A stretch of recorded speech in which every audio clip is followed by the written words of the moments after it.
on va commencer à parler donc de multiples signaux. Et donc c'est un nouveau paragraphe, c'est le petit combien? Je passe au petit combien si je passe au petit 4, c'est ça? D'accord.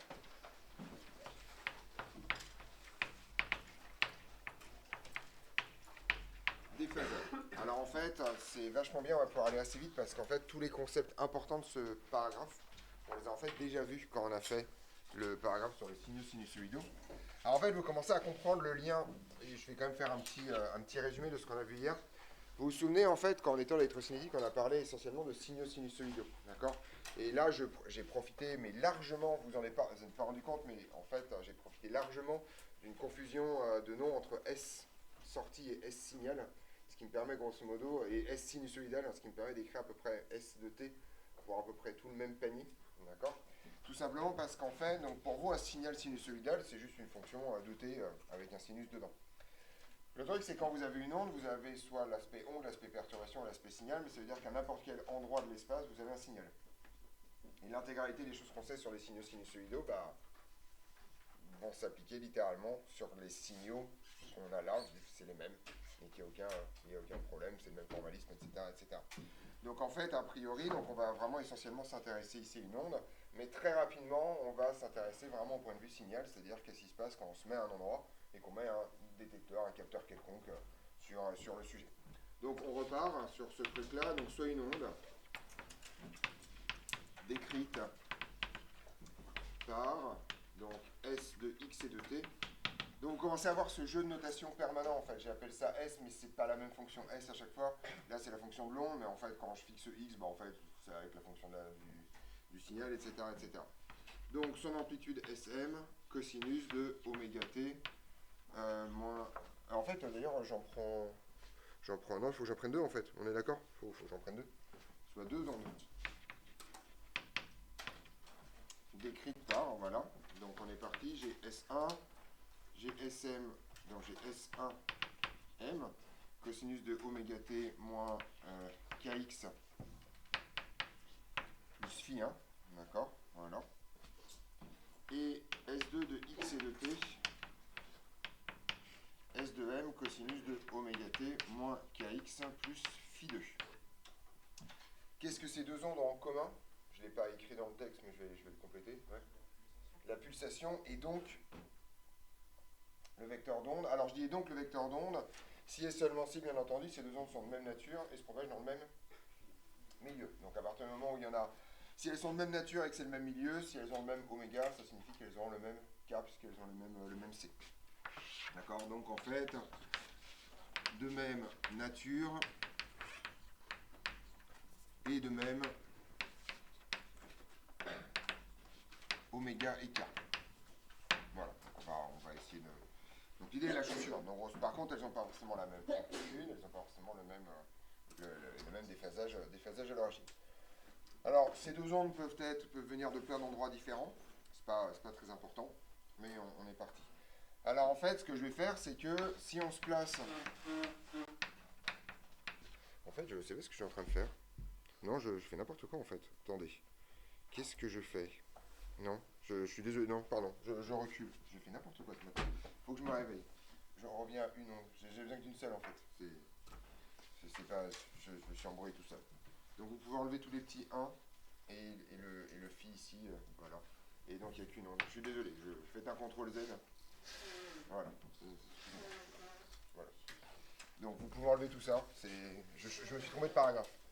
Ça va venir après, les deux ondes de même nature. Voilà. Donc j'ai une onde, voilà. Alors, on considère... Désolé. Donc, alors petite remarque, c'est ça qui m'intéresse. Cette onde-là, donc je considère qu'elle se propage vers les X croissants, à cause du moins qu'il y a ici. Je vous donne un résultat dans lequel il y a x décroissante à la fin, mais je referai tout. Vous avez vu que c'est quand même super lourd. On fait exactement la même chose au signe près, donc il suffit simplement de suivre quand est-ce que le moins ou devient plus et inversement pour faire les choses. Donc on considère deux points, x1 et x2, voilà, et les signaux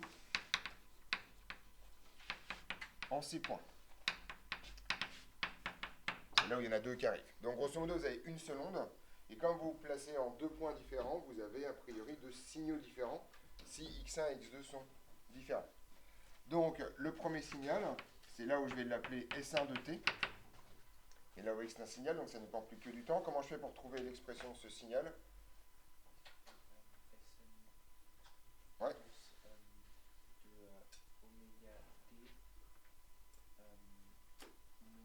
C'est écrit là, tu peux peut-être relire en même temps. Non, il y a un fil. Pas de fil. Donc c'est moi. Non, mais regardez là. Comment je fais pour trouver ces signaux en fonction de l'onde? Par quelle constante? Par x1, d'accord? En grosso modo, pour trouver le signal, je remplis juste x par x1. C'est pas compliqué, hein. C'est vraiment un jeu d'écriture là pour le coup. Donc je vais trouver SM, cosinus de oméga t, moins kx1 plus phi.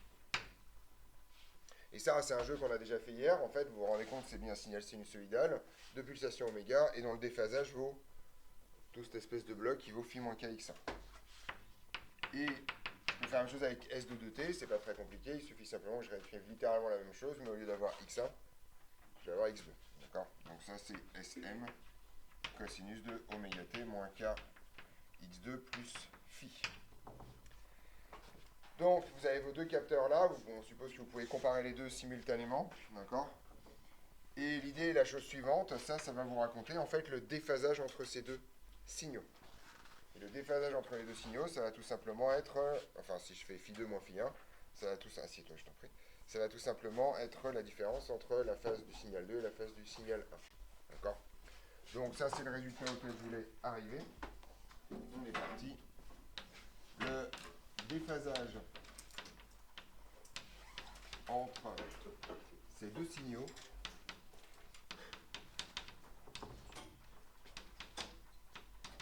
est, alors je l'écris phi 2 moins phi 1, et là je vais mettre deux résultats parce que je vais mettre directement aussi le quart des x décroissants. Alors pour les x croissants, ça va donner quoi? Donc je vais faire quoi moins quoi si je fais phi 2 moins phi 1? Voilà, je vais faire en fait tout ce truc-là, moins tout ce truc-là. Vous voyez que les phi en fait dans cette histoire disparaissent et vous trouvez en fait moins k facteur de x2 moins x1. Donc ici vous avez moins k facteur de x2 moins x1. Ça c'est pour les x croissants. Si je fais une propagation vers les x décroissants, quelle est la chose qui va changer? Le signe devant k, vous voyez que les phi vont disparaître pareil, et donc grosso modo, au lieu d'avoir un moins ici, pardon, c'est un x2 moins x1. Voilà. Et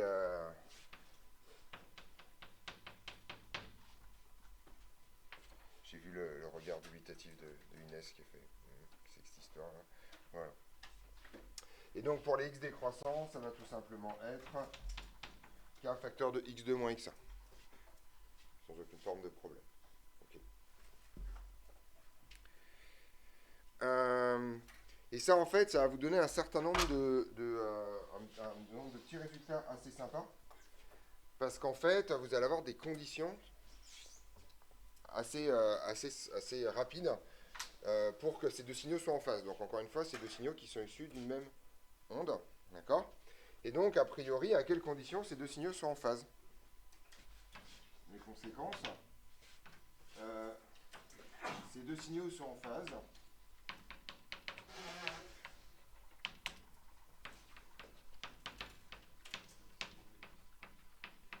si et seulement si, en fait. Oui. Alors, c'est pas uniquement ça. Effectivement, congru à 0 modulo 2 pi, c'est-à-dire que quand même, effectivement, si ils essaient de faire ça, mais c'est le même endroit, donc ça c'est pas très intéressant. Mais effectivement, si et seulement si, en fait, moins k facteur de x2 moins x1 est congru à 0 modulo 2 pi. Alors en général, on ne l'utilise pas comme ça, on dit que ça s'écrit comme 2n pi avec n appartenant à z. D'accord? Est-ce que vous êtes d'accord que, grosso modo, cette expression-là, elle est valide dans les deux cas? Autrement dit, dire que moins k x2 moins x1, ça vaut 2n pi, c'est dire que k x2 moins x1, ça vaut 2n pi aussi. D'accord? Tout simplement parce que z est un groupe. Vous savez c'est qu'un groupe maintenant? Vous faites quoi en maths, sérieusement, quoi? Toutes les matrices. Vous avez pas fait l'algèbre linéaire, vous faites les matrices? C'est exactement ici, vous me parlez, là? En maths, avec Monsieur Lévy? Le plus petit des deux? D'accord. Bon, bah tant pis, c'est pas si un groupe, c'est pas grave. Quand est-ce que vous allez devenir adulte, quoi? Un jour, quoi. Je veux dire. Donc globalement, je m'en fous du moins, je vais faire les calculs avec le moins, mais ça, c'est pas trop l'intérêt. Le résultat sera le même dans les deux sens de propagation, c'est ça mon histoire. Alors en fait, K, je vais pouvoir le remplacer par quoi? En fait, c'est quoi son expression? Ouais. C'est effectivement oméga sur C, c'est pas celle-là qui m'intéresse, mais effectivement, en fonction de lambda, c'est 2pi sur lambda, effectivement. Donc en fait, ça fait que 2pi sur lambda, je mets le moins devant, hein. Facteur de x2 moins x1 vaut 2npi. Et là, vous voyez en fait que les 2pi se simplifient, et qu'on trouve en fait que x1 moins x2 est égal donc à un nombre entier de lambda. Et donc ça, c'est le résultat qui m'intéresse. Deux signaux issus d'une même onde sont en phase si et seulement si la distance entre leur position est séparée d'un nombre entier de longueur d'onde.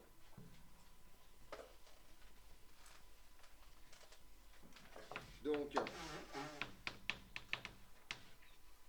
deux signaux issus d'une même onde, on va dire mesurés en x1 et x2, sont en phase si et seulement si la valeur absolue de x2 moins x1 est égale à n, enfin on peut faire comme ça, si x2 moins x1 est égal à n lambda avec n appartenant à z. Autrement dit, si la distance entre x2 et x1 est un nombre entier de lambda. Ça vous raconte un truc extrêmement intéressant. Ça signifie que votre onde, quand elle se déplace, en fait, quand elle parcourt un lambda, elle se retrouve en phase avec elle-même. Ce que ça vous raconte également dans l'autre sens, c'est qu'en une période, elle se déplace de lambda. Ce qui est normal vu que lambda c'est égal à ct. D'accord? Donc, ça veut dire qu'en grand T, elle se déplace de c grand T, et ça tombe bien, ça vaut lambda. D'accord? Donc ça, c'est toutes les versions de ce truc-là. C'est pas un corollaire, mais c'est une remarque.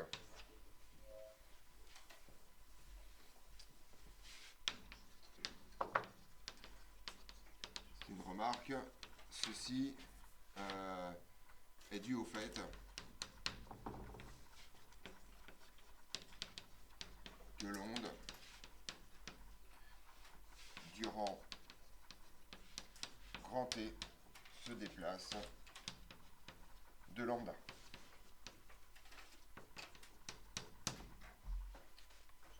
Ouais.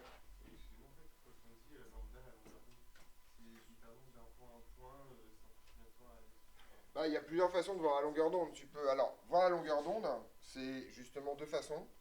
La première, c'est une vision purement spatiale, en disant tu prends une photo et tu regardes la distance entre deux crêtes ou entre deux zéros de même signe. Voilà, c'est la version vraiment purement basique. Et sinon, effectivement, tu peux voir lambda comme ça, c'est-à-dire que grosso modo, lambda, c'est la distance de laquelle l'onde a avancé pendant la période.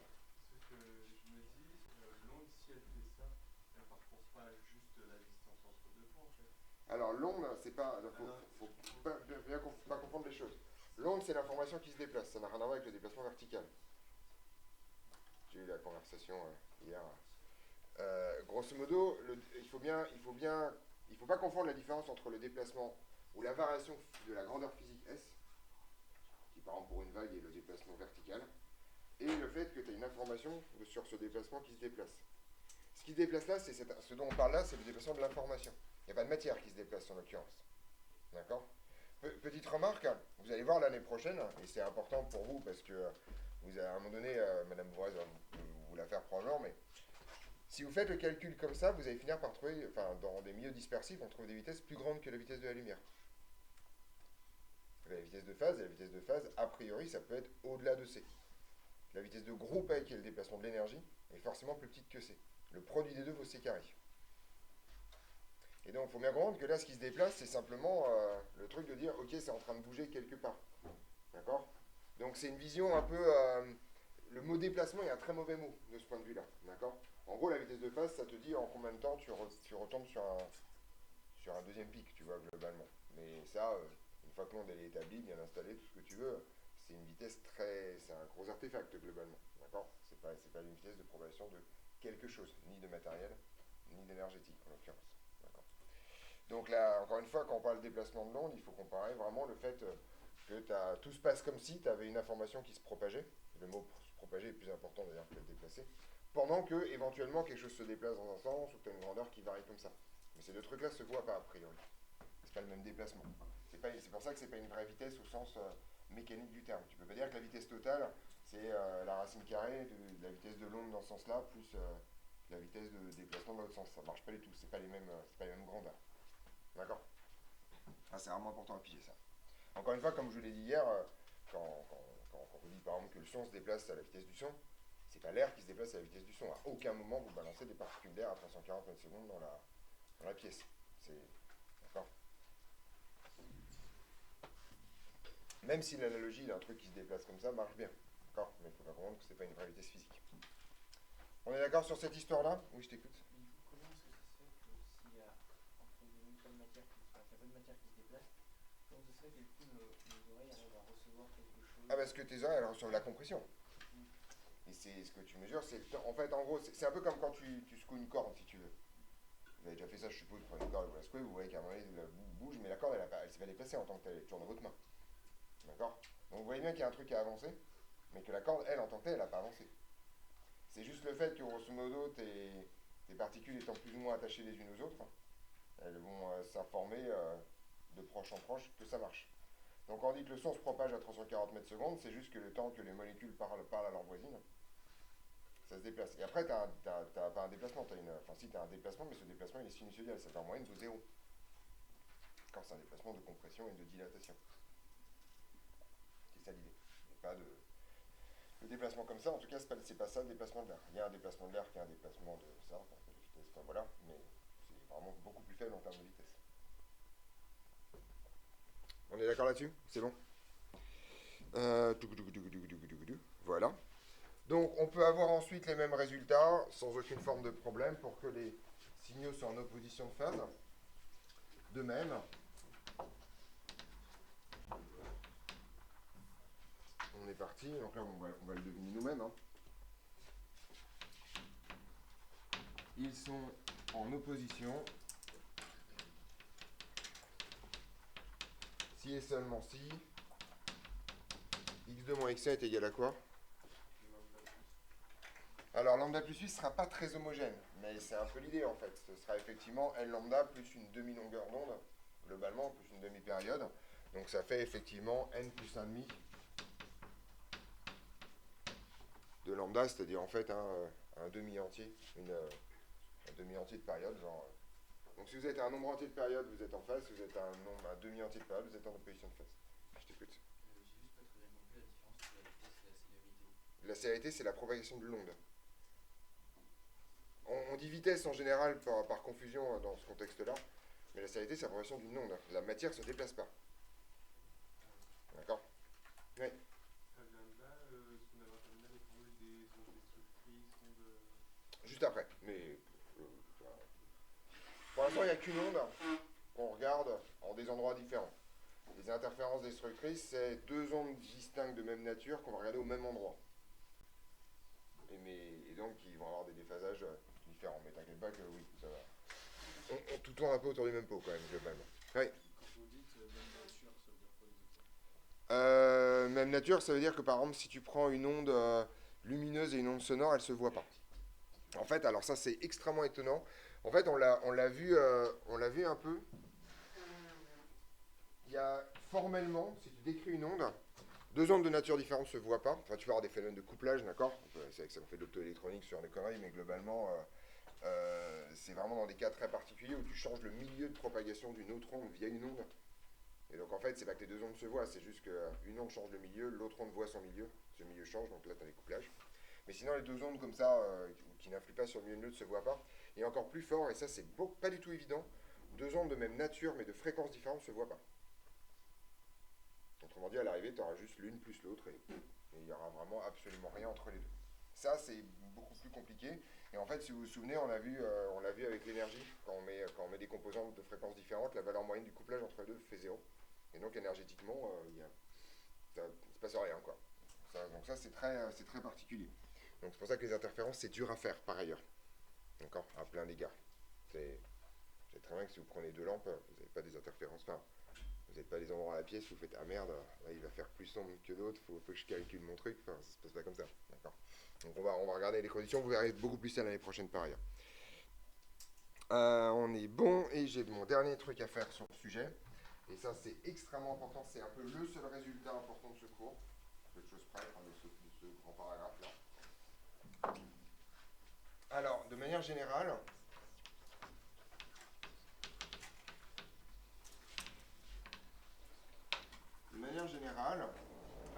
donc là, pour une onde donnée, donc on a vu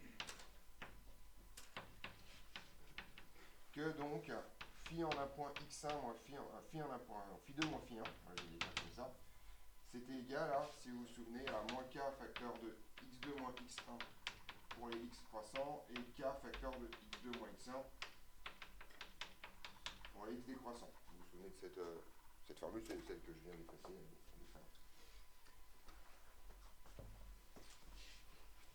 Alors, là, je vais faire un truc relativement subtil.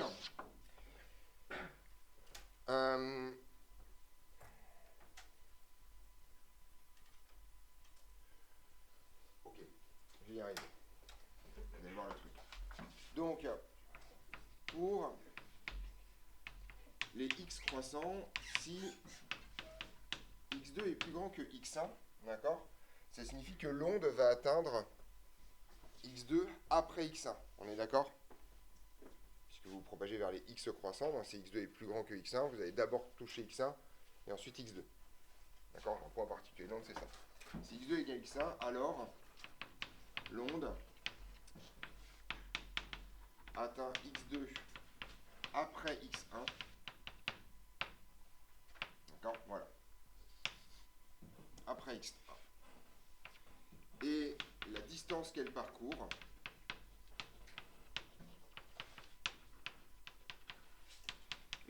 alors parcourue est d égale, ça va valoir quoi la distance qu'elle a parcourue entre x2 et x1? Ouais. x2 moins x1, c'est pas très compliqué. Ok. On a alors que phi2 moins phi1, c'est égal à moins k fois d. Juste une réécriture simple. Donc ça, c'est le premier cas. Alors maintenant, on va se prendre la tête pour les trucs qui descendent. D'accord?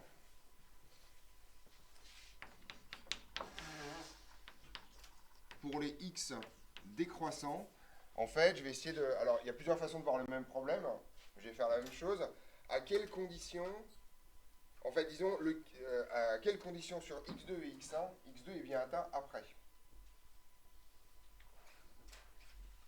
Grosso modo, si je veux réécrire exactement le paragraphe en gardant après ici, qu'est-ce qu'il faut que je change? Ouais.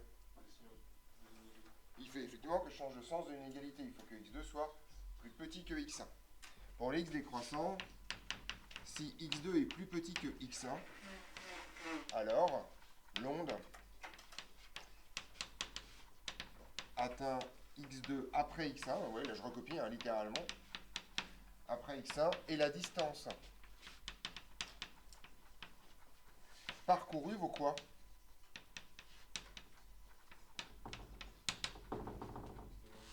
Raté. Ouais. x1 moins x2, parce que c'est une distance, c'est positif. D'accord? Là, c'est pas vraiment un truc algébrique, c'est une distance. On est d'accord? Une distance, c'est positif. Et donc, si je soit positif, il faut que je fasse le plus grand moins le plus petit. Or, ici, le plus grand moins le plus petit, ce serait effectivement x1 moins x2. Et d vaut donc x1 moins x2. On a alors que phi2 moins phi1, qui vaut, si vous vous souvenez, dans le cas des x décroissants, on va les k facteurs de x2 moins x1, va falloir cette fois. Non, justement, moins kd. Parce que là-bas, c'était k fois x2 moins x1, mais comme la distance vaut moins x2 moins x1, vous avez un moins qui se balade. Donc phi2 moins phi1 vaut moins kd. Et là, vous avez une formule que j'aime beaucoup, qui ne dépend pas du sens de propagation. Et en fait, phi2 moins x1, c'est tout simplement la différence de phase entre un point donné et un point atteint après. Ce truc-là, ça porte un nom, ça s'appelle le déphasage accumulé. D'accord? Autrement dit, quand une onde parcourt une distance d, quel que soit son sens de propagation, le déphasage qu'elle accumule, c'est moins kd. Autrement dit, la phase qu'elle a au bout d'une distance d parcourue, c'est la phase qu'elle avait au départ, moins kd, quel que soit le sens de propagation. D'accord? Avec d, par contre, toujours positif. C'est vraiment la distance que vous avez parcourue en valeur absolue. Donc, la phase accumulée par une onde quand elle parcourt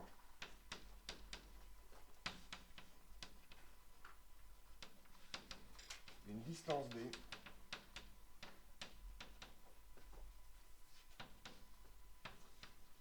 vaut, donc je vais l'appeler delta phi, égale à moins k fois d. Et ce, quel que soit le sens de propagation. Oui. Je n'ai pas trop compris le sens de accumuler. C'est, en fait, imagine que globalement, tu as un compteur de phase. Tu pars d'une phase nulle au départ, et tu avances. Et à chaque fois que tu as avancé 2D, tu rajoutes à cette phase delta phi. Donc si je te dis par exemple une onde a parcouru 20 km et k ça vaut ça, et ben tu sais que le delta phi entre le début et la fin c'est moins k fois ça.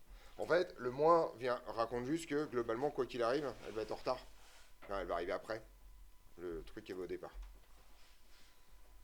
Donc en gros, ça c'est vraiment une formule, et ça c'est une formule que j'aime beaucoup parce que comme elle ne dépend pas du sens de propagation, elle ne dépend même pas du paramétrage.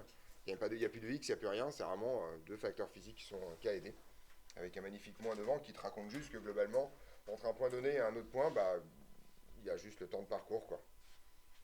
Voilà. Alors petite remarque, il y a une autre façon de l'écrire, peut-être la... comme k, c'est 2pi sur lambda si vous vous souvenez. D'accord? Ça c'est assez intéressant, ça fait 2pi facteur de d sur lambda. Alors cette vision-là, je l'aime bien, parce qu'elle vous résume tous les résultats qu'on a vus avant. Parce que vous voyez qu'à chaque fois que vous parcourez lambda, vous accumulez une phase de moins 2pi. Et donc en modulo 2pi, bah, vous retombez à 0. D'accord? Donc en fait, et ça vous raconte un truc hyper intéressant, c'est que cette relation-là, modulo 2pi, signifie que si vous voulez connaître la phase accumulée modulo 2pi, pour le coup, et ben en fait, vous regardez combien il y a de lambda dans D, vous enlevez, et puis vous regardez juste le reste. La seule chose qui compte factuellement, c'est les décalages par rapport à lambda dans cette histoire.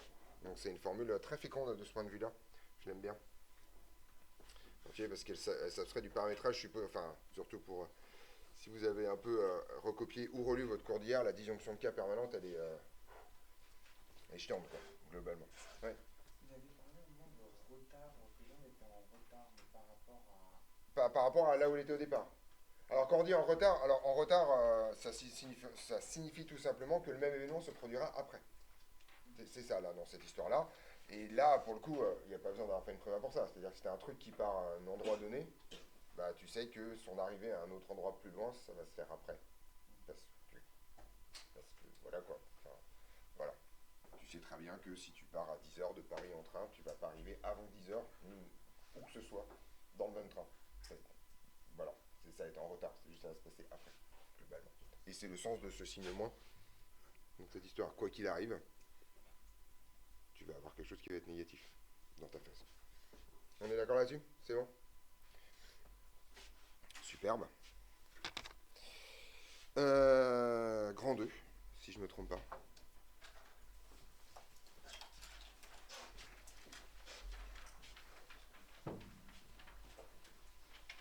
Et on va parler de quelque chose de fondamental. Alors, c'est ce... Alors l'année dernière, ça les intéressait pas trop. Je fais une petite parenthèse quand même. Donc on parle d'interférence. Donc le mot interférence, c'est un mot qui dans le langage courant a un très mauvais sens, ce qui est plutôt synonyme de bruit. En général, quand on dit il y a des interférences, c'est que globalement c'est dégueulasse, d'accord? Donc ça n'a rien à voir, les interférences, c'est un des trucs extrêmement particuliers, d'accord? On va parler sur une définition, mais avant quand même, j'ai fait cette année beaucoup d'économies historiques, mais là je vais pas pouvoir. Enfin, en tout cas, ma conscience m'interdit de le faire. Les interférences sont la base de l'intégralité de la physique moderne. En gros, je vous en ai déjà parlé hier, mais les interférences, c'est quelque chose qui ne peut se faire qu'avec des ondes. Donc si vous voulez savoir si un truc est une onde ou pas, vous essayez de lui faire des interférences avec. Les interférences ont deux propriétés extrêmement intéressantes. Enfin, plusieurs propriétés, je vais éviter de donner le nombre avant de faire la liste parce que je me plante à chaque fois. La première chose, c'est qu'elle est caractéristique d'une onde, ça je viens de vous le dire, donc ça vous permet de savoir si un truc est une onde ou pas. La deuxième, c'est que tout le chapitre qu'on est en train de faire, même s'il est un peu pénible parce qu'il est très déconnecté finalement d'un vrai phénomène physique, a au moins le mérite de vous montrer que c'est extrêmement universel. Donc grosso modo, les dispositifs que vous utilisez pour faire des interférences sont les mêmes quelle que soit la nature des ondes. Alors ça, c'est un truc que vous connaissez absolument pas, parce que pour vous, les ondes que vous manipulez, majoritairement, c'est des ondes lumineuses. Donc voilà, vous avez des prismes, c'est des machins choses. Moi, par exemple, je me souviens quand j'étais en maîtrise, enfin, ça s'appelait pas en master 1, maintenant, ça s'appelle comme ça. Voilà, ça s'appelait pas comme ça à l'époque. Voilà. J'ai fait des interférences avec des ondes centimétriques. Et on a des prismes en paraffine, gros comme ça. Voilà, parce que l'équivalent du verre pour des ondes centimétriques, c'est de la paraffine, de la bougie quoi. D'accord. Ouais. C'est quoi les ondes centimétriques? C'est des ondes radio en fait. C'est des grandes ondes centimétriques, voilà. C'est des ondes électromagnétiques, mais pas avec la même fréquence, donc forcément, le milieu va changer, etc. Là, les indices, ça va être les mêmes, mais c'est exactement la même chose. Et en fait, un truc que vous verrez l'année prochaine qu'on appelle l'interféromètre de Michelson, c'est un truc qui marche uniquement avec des miroirs et des lames semi-transparentes. Donc, je vais simple. Donc, si vous avez trouvé un matériau qui permet de faire réfléchir une onde, vous avez un miroir. Et si vous avez un matériau où l'onde passe à moitié à travers et l'autre moitié se réfléchit, vous avez une lame semi-transparente. Et vous pouvez donc dupliquer ce dispositif sur n'importe quel objet. La seule difficulté étant que, grosso modo, il faut que votre précision soit de l'ordre de la longueur d'onde, et au contraire que la taille de l'objet soit aussi de l'ordre de la longueur, enfin largement plus grand que la longueur d'onde. Donc, en fonction de ce que vous allez faire, vous allez avoir des Michelson plus ou moins grands. Par exemple, le détecteur d'onde gravitationnelle, c'est un Michelson. L'expérience qui a prouvé que la vitesse de la lumière était indépendante du milieu, l'expérience de Michelson-Morley, c'est un Michelson, comme son nom l'indique, puisque ça a été inventé par Michelson pour faire ça. Le fait qu'on ait prouvé, je sais pas moi, que les électrons étaient des ondes, ça se fait avec des Michelson, ou avec des formes du Young pour le coup, etc., etc. Donc ça, c'est le premier aspect. Et toute la vision qu'on a aujourd'hui de la physique est essentiellement liée au phénomène des interférences. C'est un des phénomènes les plus importants dans la construction générale de notre construction de la science. Le deuxième truc qui est important, c'est qu'en fait, les interférences sont présentes littéralement partout dans votre existence quotidienne. D'accord. L'intégralité du son en particulier, d'accord, du son qu'on produit quand on parle, ou de la musique en l'occurrence, est fait par des interférences. D'accord. Un instrument de musique, c'est pas très compliqué. Tous les instruments de musique fonctionnent de la même façon. Vous balancez une perturbation dégueulasse à l'intérieur d'un truc qui est borné de chaque côté. D'accord. Ce truc fait des allers-retours et l'onde interfère sur elle-même et sélectionne les fréquences pour vous. D'accord. Quand vous jouez un instrument de musique, c'est pas vous qui sélectionnez la fréquence. Personne ne fait ça. Vous ne mettez pas votre main à 440 Hz pour faire un La, d'accord. D'une part parce que l'écran va venir très vite, d'autre part parce que c'est pas comme ça que ça marche, d'accord. Vous savez très bien que vous passez dans le hall, vous appuyez sur une touche du piano, ça marche. Vous n'avez pas besoin de talent particulier pour sélectionner la bonne note. C'est pas vous qui faites ça. C'est l'instrument qui fait ça, lui-même, d'accord, par la physique des choses. Et ça, en fait, donc bien sûr, la musique c'est le plus important, la voix c'est le plus important, c'est une cavité résonante, c'est exactement la même chose, d'accord. C'est une des raisons pour lesquelles on peut chanter, enfin pas moi, mais il y a des gens qui savent faire ça, globalement. Énormément d'autres choses viennent de ça. Quand vous mettez de l'essence sur de l'eau, par exemple, vous voyez, ça fait des ionisations, là, quand vous mettez des matières grasses, ce genre de choses, ça c'est des interférences. Grosso modo, c'est des ondes qui se réfléchissent sur l'eau en traversant l'huile, et comme la vitesse de propagation n'est pas la même en fonction de lambda, vous allez avoir des interférences constructives pour certaines couleurs et destructrices pour certaines couleurs. D'où le fait que votre lumière blanche devient irisée. D'accord. Fun fact, si ça vous intéresse, le pigment bleu n'existe pas dans la nature. D'accord. Or, il existe des animaux bleus qui fonctionnent par interférence. Il y a des papillons bleus, par exemple, ça existe. D'accord. Mais ce n'est pas un pigment. C'est des interférences lumineuses au sein des cellules. Et d'ailleurs, si vous mettez de l'alcool sur les ailes, comme vous changez la vitesse de propagation, vous changez la condition d'interférence et donc les ailes changent de couleur. Voilà, etc. etc. D'accord. Donc il y en a plein. Donc les interférences, c'est un truc, vous en avez partout, des saloperies comme ça. Oui. Et du coup, même pour les yeux bleus, c'est pas. Alors les yeux bleus, c'est un peu le contraire. Déjà, c'est pas un vrai bleu, c'est plutôt le truc. Et en fait, je crois, j'ai lu ça il y a pas longtemps, que les yeux bleus, c'est plus une absence de pigmentation. Vous avez juste pas de couleur. Enfin, les gens qui ont les yeux bleus, en tout cas, juste à un moment donné, voilà. C'est une petite déficience génétique. Il manque un bout, quoi. Vous n'avez pas les couleurs, quoi. C'est comme ça. Voilà. Après, encore une fois, en biologie, c'est pas ma spécialité, donc je suis tout à fait susceptible de dire des bêtises, donc vérifiez toujours ce genre de choses. On est d'accord? Donc les interférences, c'est extrêmement, extrêmement important. Vous allez passer toute l'année prochaine à en faire, globalement. Et là, on va juste parler un peu de ce que c'est en contexte.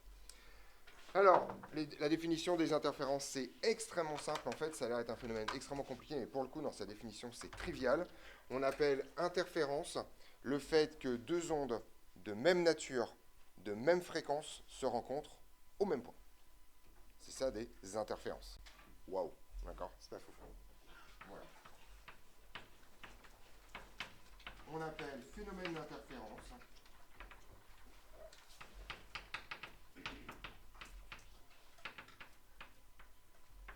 une situation où deux ondes. Alors, donc elle doit avoir deux critères, de même nature et de même pulsation, ou de même fréquence, comme vous voulez.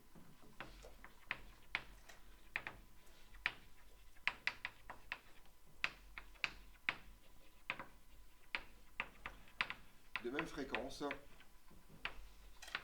se rencontrent au même endroit, au même point.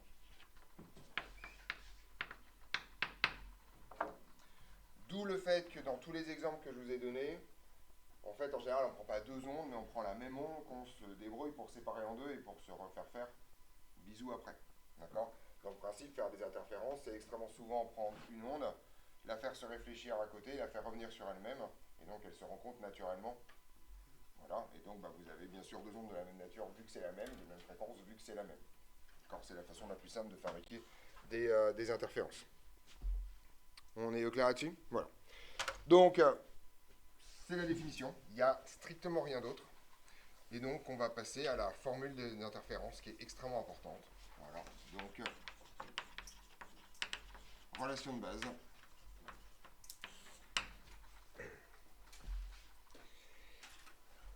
Oui, je t'écoute. Comment est-ce qu'on représente ce point? Ah, c'est un point quelconque, c'est juste. Ça peut être n'importe quel point où les deux ondes sont susceptibles de se rencontrer. Par exemple, sur une corde de guitare, typiquement, ou sur une corde d'un instrument de musique quelconque, à n'importe quel point, vous avez des interférences. C'est marrant parce que vous avez une onde qui va dans ce sens-là et une autre onde qui va dans ce sens-là. Alors en fait, vous en avez beaucoup plus. Sur une corde de guitare, l'onde fait à peu près 400 allers-retours par seconde. Donc vous avez plus que deux, quoi. Tout se voit correctement. Donc, on va en parler un peu. Si ça vous intéresse, je peux vous faire un vrai poli sur la... En fait, ça a disparu du cours, les ondes stationnaires. C'est encore un programme de PC ici, mais c'est plus au programme de MPC, ce qui est dommage, parce que c'était vraiment le seul truc intéressant de ce cours. Pour le coup, pourquoi les instruments de musique, ça marche, quoi, globalement. Donc si ça vous intéresse, je peux vous faire un truc rapidos. Relation de base. Donc on est parti. Soit deux ondes, donc voilà. Et donc je vais leur donner des petits noms. S1, alors, je ne vais pas le faire comme ça. Soit deux ondes de même nature, produisant en un même point. Je vais faire des économies de notation. En fait, vu que je me place en un point, je produis quoi en fait? Non. Avant l'interférence, si je prends une onde et que je suis en un point donné, c'est un signal, d'accord? Produisant en un même point deux signaux. Et ces deux signaux, ça va pas être extrêmement compliqué. Je vais les noter, c'est des signaux sinusoïdaux. Donc mon premier signal, ça va être S1 qui va valoir S1 cosinus de oméga t plus. Je sais pas pourquoi j'ai des notations bizarres là. Ok. Plus phi 1 et S2 de t, ça vaut S2 cosinus de oméga t plus phi 2. Alors je sais pas pourquoi dans les questions de cours j'ai mis A1 et A2. Bon, pourquoi pas. Bon allez, je vais vais faire ça, allez. Je change de notation. Ça vous fera du bien. C'est juste pour coller aux questions de cours, quoi, globalement. Oui. Du coup, là, on n'a pas de KX. Si, il y a un KX, ça, mais il est dans phi 1. Et il y a aussi un KX, voilà, c'est le même X pour les deux.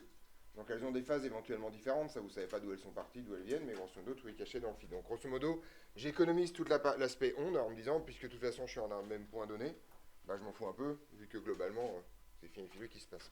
D'accord? Alors l'idée est la chose suivante, c'est qu'en fait, oui. Tout à fait, en fait, et sauf que ça serait un autre phi 1 et un phi 2, parce que les deux phi sont pas les mêmes. Après, puisque tes deux ondes viennent d'un endroit particulier. Si vous voulez vraiment les écrire en disant elles sont parties avec une phase phi 0, mais elles ont parcouru une distance D1 et D2 par exemple. On pourrait écrire moins KD1 et moins KD2 avec la phase accumulée. Ce qui compte, c'est que comme vos deux ondes ont a priori pas la même origine, elles ont a priori pas la même amplitude et pas la même phase. Voilà, c'est juste ça. Soit parce que pas la même origine, soit parce que vous avez fait un dispositif qui émet deux ondes simultanément qui vont se rencontrer. Ça, c'est assez difficile à faire en général. Soit parce que vous avez pris une onde, que vous en avez une partie que vous avez à laquelle vous avez fait faire un chemin, l'autre vous avez fait un autre chemin, et vous avez fait par des systèmes de miroir un système pour qu'elles se rencontrent à nouveau. Et comme le déphasage accumulé est essentiellement proportionnel à la distance parcourue, s'il y a une de vos deux ondes qui a parcouru une distance plus grande que l'autre, elles ont une phase différente. C'est vraiment, dans le principe, c'est très con. Alors, en fait, je vous ai un peu menti avec ce truc-là, enfin disons que je masque la réalité. Ce que ça veut dire, c'est qu'en fait, quand vous avez deux ondes de même nature et de même fréquence qui se passent, alors de même nature tout court, vous n'avez pas besoin qu'elles soient de même fréquence pour le coup, mais quand elles sont de même nature, en fait, vous allez pouvoir produire une onde résultante qui est tout simplement la somme des deux. Et ça, c'est très con, ça se voit bien avec des vagues. Hein. S'il y a une vague qui monte d'une hauteur H1 et une autre vague qui arrive dessus qui monte d'une hauteur H2, bah, vous allez avoir une montée de H1 plus H2. D'accord? Ça, c'est vraiment un truc très simple. Et donc, vous allez avoir une addition. Ce qui va se passer, enfin, ce que je ne vous montre pas, c'est que si jamais oméga 1 et oméga 2, les deux oméga sont différents, alors en fait, en moyenne, vous n'allez pas avoir quelque chose de fondamentalement différent. Donc, c'est un cas qui n'est pas intéressant. Le seul cas intéressant, c'est quand les deux oméga sont les mêmes. Donc, on a alors un signal résultant.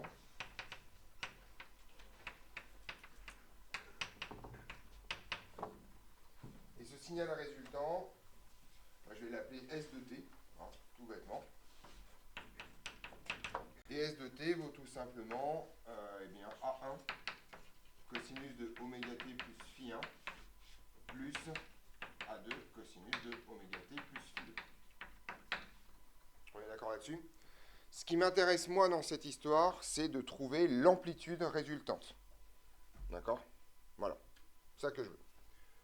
Alors, vous voyez que c'est chiant, parce que comme 1 et A2... Alors, petite remarque, la démonstration au programme, c'est la démonstration avec 1 égale à 2. Où ça se passe extrêmement bien, pour une raison très simple, c'est que vous pouvez factoriser A et vous avez tout simplement la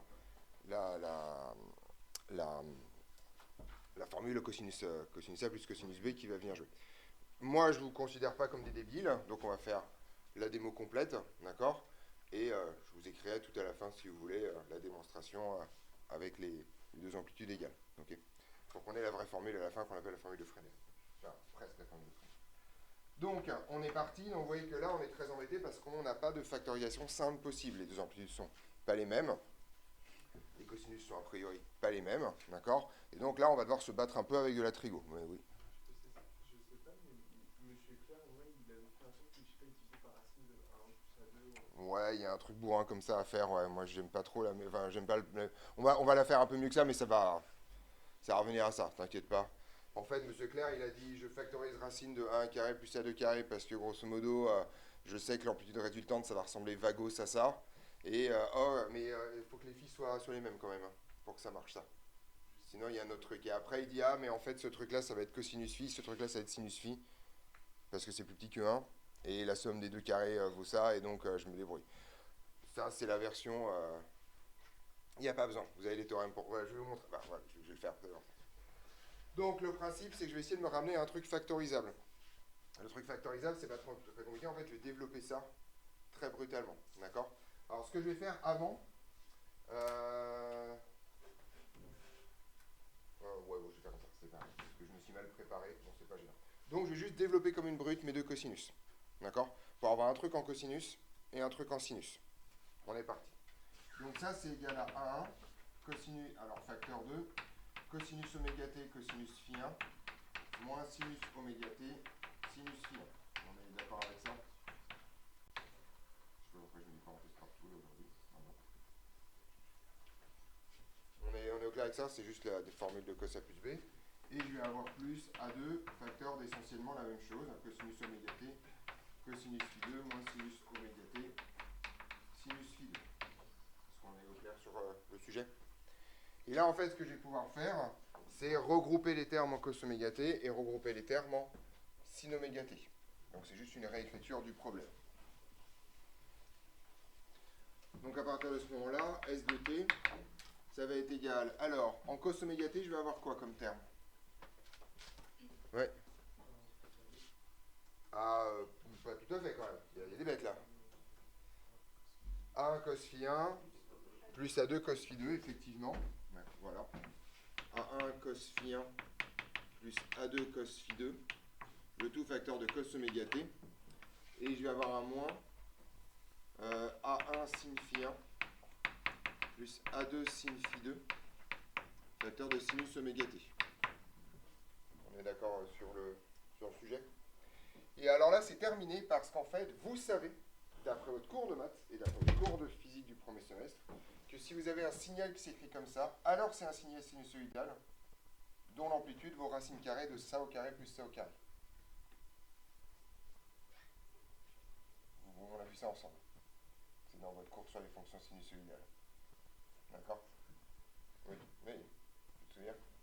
Ben voilà, il y a votre problème. Vous l'avez vu, et c'est ça l'astuce de M. Clair, c'est de factoriser par racine de a carré plus b carré. Mais M. Clair, il n'a pas de phi. D'accord? Ça, on l'a vu, on l'a vu en cours. Vous l'avez vu avec M. Lévy, c'est une certitude. Et vous l'avez vu avec moi.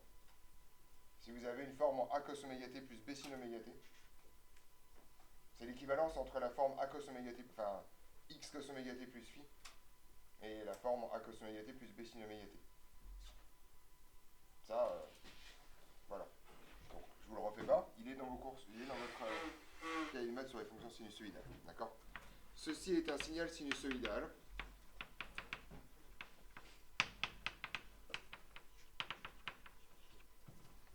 D'amplitude que je vais appeler grand A, qui vaut tout simplement en fait ça au carré plus ça au carré à la racine. Donc on est parti. Sproch.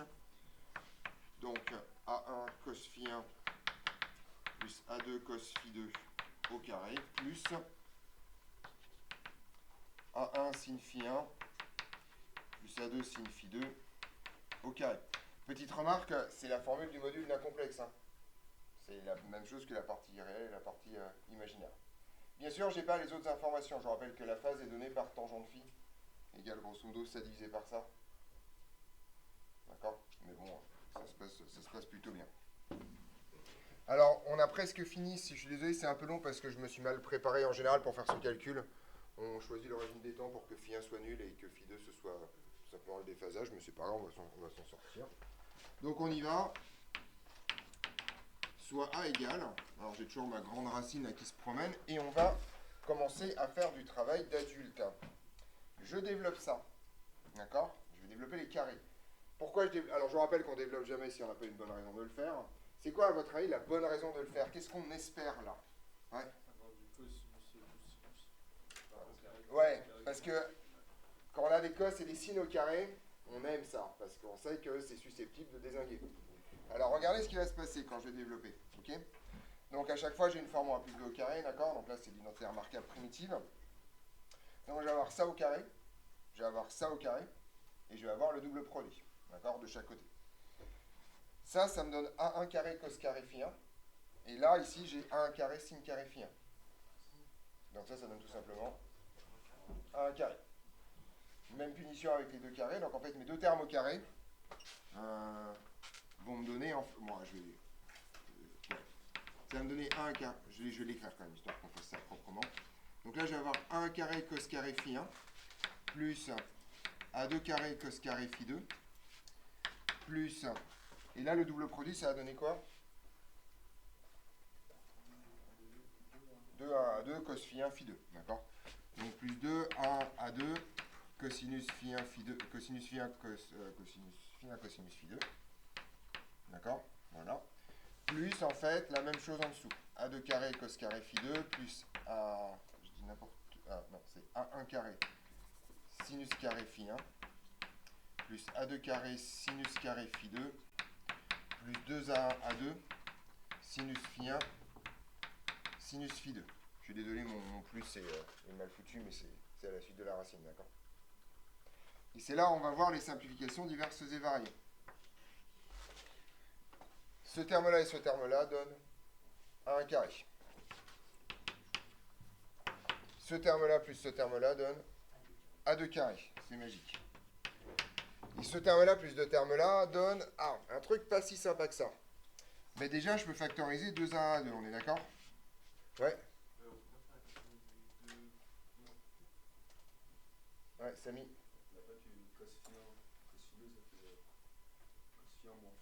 Essayez de compacter tout en fait. Regardez. Là, vous avez cos phi 1, cos phi 2 plus sin phi 1, sin phi 2. C'est qui ça? Ça, c'est cos de phi 2 moins phi 1. Ouais, d'accord? C'est cos A cos B plus sin A sin B, donc ça donne cos A moins B. D'accord? Donc en fait, je sais pas pourquoi, voilà. Donc ça donne, alors je vais l'écrire, cos phi 1, cos phi 2 plus sin phi 1, sin phi 2. Voilà. Et donc je vais pouvoir écrire un truc absolument incroyable, qui est qu'en fait, A, donc si deux ondes déphasées de delta phi est égal à phi 2 moins phi 1 interfèrent,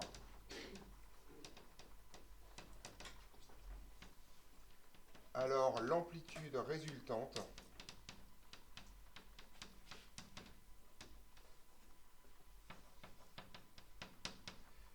du signal résultant vaut tout simplement A égale racine carrée de A1 carré plus A2 carré plus 2A1 A2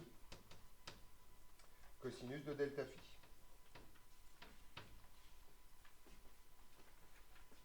Voilà la bête. Sans problème majeur. On est d'accord là-dessus? Ouais.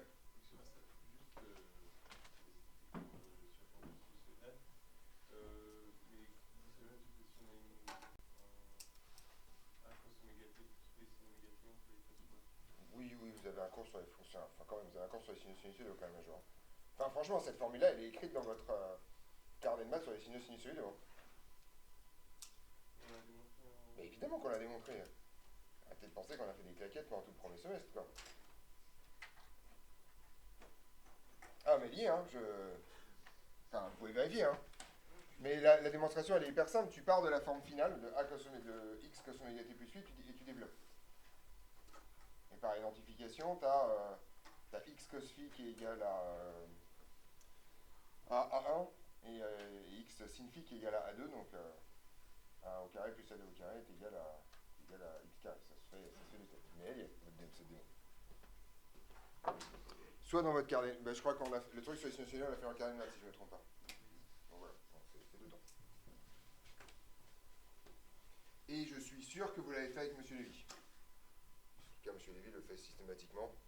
Je trouve que cette année, il a peut-être décidé de s'en foutre, mais le passage de cos oméga t, il l'a pas fait? Ça vous dit rien? Bon, après. Voilà. Bon, en tout cas, cette formule-là, elle est importante, quoi, globalement. Elle y est pas? Si elle y est pas, je la refais, hein, mais... Elle y est. Tout début, oui, non, mais c'est le truc le plus important. On peut toujours écrire un signal sinusoïdal sous deux formes différentes, soit sous forme A cos oméga t plus B sin oméga t, soit sous forme X cos oméga t plus phi. J'ai dû écrire ça comme ça. Peut-être pas avec A, B, X, mais ça doit tourner autour de ce pot-là, quoi. On est d'accord? Quand même. Parce que vous ne savez pas, mais moi j'ai une vague vision de ce que je dois faire après, donc voilà. Donc, petite remarque, les sinus sinusoïdaux, c'est important. Oui. Est-ce que c'est delta phi C'est celui-là. Est-ce que c'est la même chose Est-ce que c'est la même chose par exemple, moins 2 pi. En fait, ça va finir par ressembler à ça. Je n'ai pas mis exactement la même tête, c'est pas le même phi. Parce que c'est pas le même exactement. Là, pour le coup, là, j'ai pas d'origine fixe de ce delta phi. Mais t'inquiète pas que très vite, ce delta phi va être effectivement celui-là. Parce qu'on va simplement regarder la différence de distance parcourue entre deux ondes et que le delta phi, ça va être moins 2 pi d. Mais ce delta phi là n'est pas systématiquement le déphasage accumulé.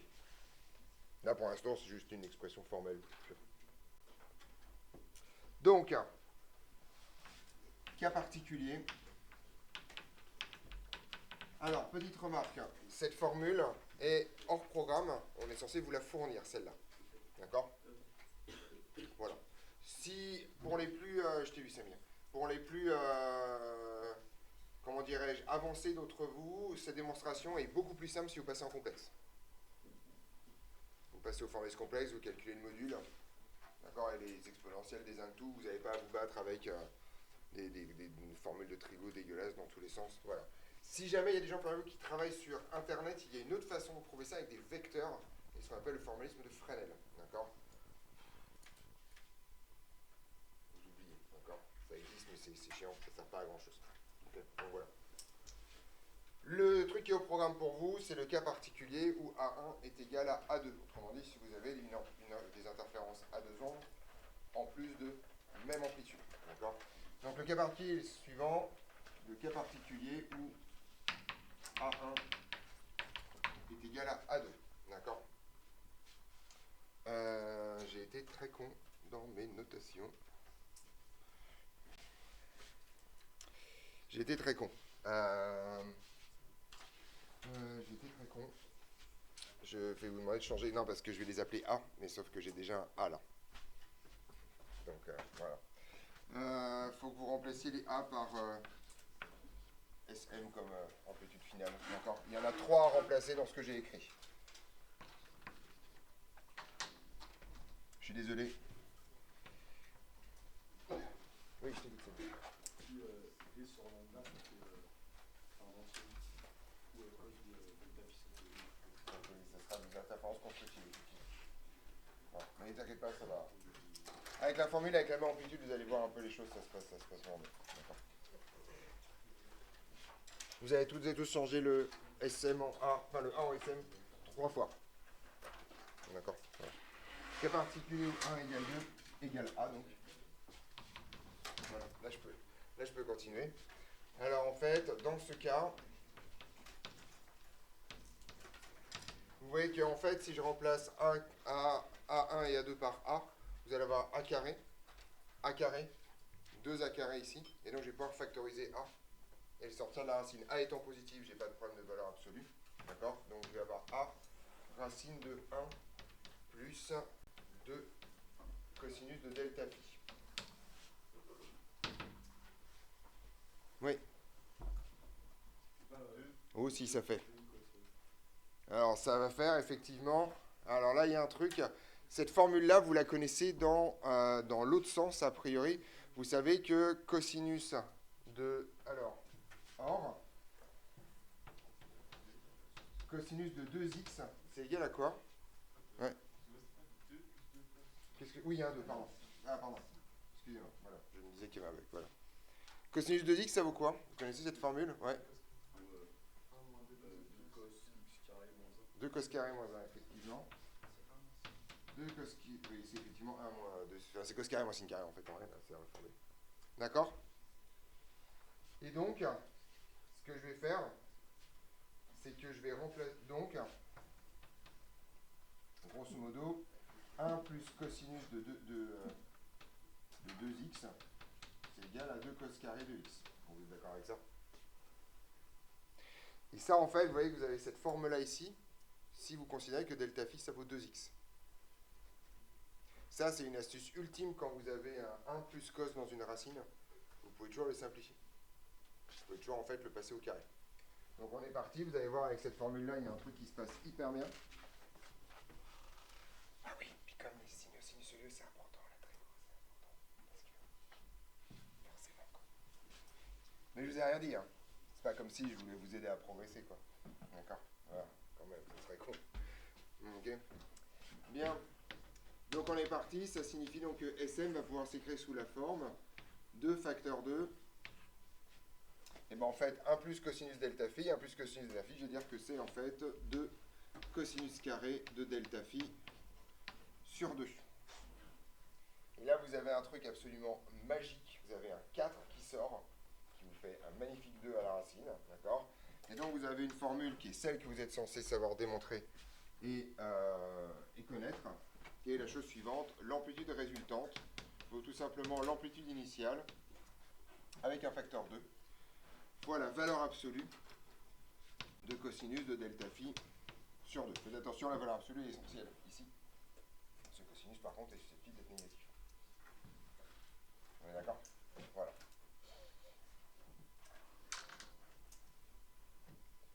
On est au clair là-dessus?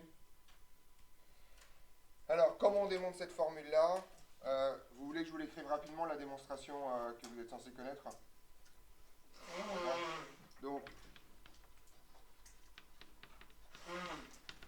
si vous faites la démo directe, en fait, vous écrivez tout simplement que S de t, c'est égal à A cos oméga t plus phi 1 plus A cos oméga t plus phi 2. On est d'accord?